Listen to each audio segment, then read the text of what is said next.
we know volatility is one aspect of a full retirement plan, Nick. Yep. So on the topic of planning, what are the common areas of opportunity that are overlooked? So if someone comes into our office, has a portfolio, great. We build the safety income growth, we get them situated. Some people are like, oh my gosh, this is amazing. That's only one little piece. Right. We're just getting started. So what are some of the other areas?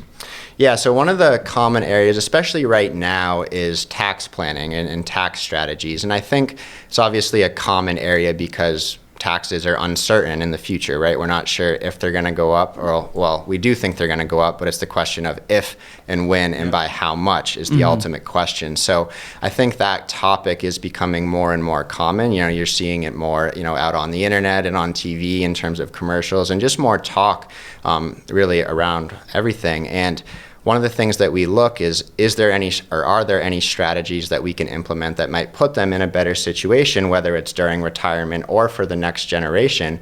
And that's something that we always look at. So on that topic, one of the most common right now, especially that we're looking at, are Roth conversion strategies, because if taxes do go up, it's a way to pay taxes now where we know taxes are. And think of it as a defensive strategy, right? If taxes go up, we're like, okay, we already paid taxes on these. We can let these defer our growth. And eventually, if we leave them in long enough, take it out tax-free as well.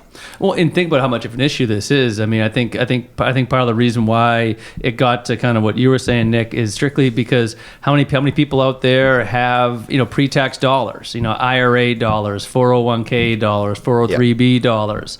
You know, I mean, and it's not to say that it wasn't a good strategy back in the day, but it's just more the idea that when you got that write-off way back when you lowered your salary with that contribution, as you should have done, got that free money, et cetera, built up, you know, your nest egg. But if your nest egg is still in 401k or IRA or 403b or 457, if it's in those forms, chances are it is pre-tax dollars, which means that you have a big debt, a big liability to Uncle Sam. And so, okay, how do you manage those taxes? And that's basically kind of what you were talking about. I'd much rather have $2 million in a Roth than $2.5 million in an IRA. Yeah. Right. So on paper, it looks better. Right. So what are some other areas that are overlooked in terms of planning? Yeah, so another common area is legacy planning, right? So it's a big one here in Massachusetts, as you guys know, because of the Massachusetts state estate tax, right? So for people that aren't aware of it, basically if your net worth is over $1 million, it's something that you should be paying attention to, because you could be paying an additional tax when you pass on assets to the next generation.